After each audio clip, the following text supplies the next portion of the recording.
কেন্দ্রে রয়েছেন, তিনি তার ভোটাধিকার প্রয়োগ করছেন।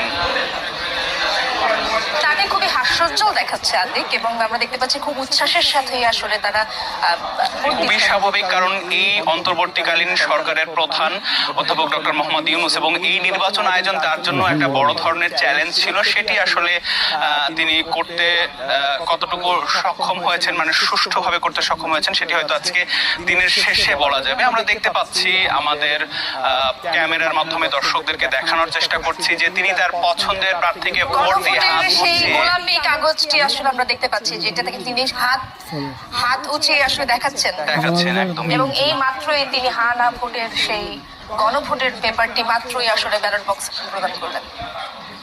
অর্জন করলাম যেসব দুঃস্বপ্ন বয়ে উঠেছে সম্পূর্ণরূপে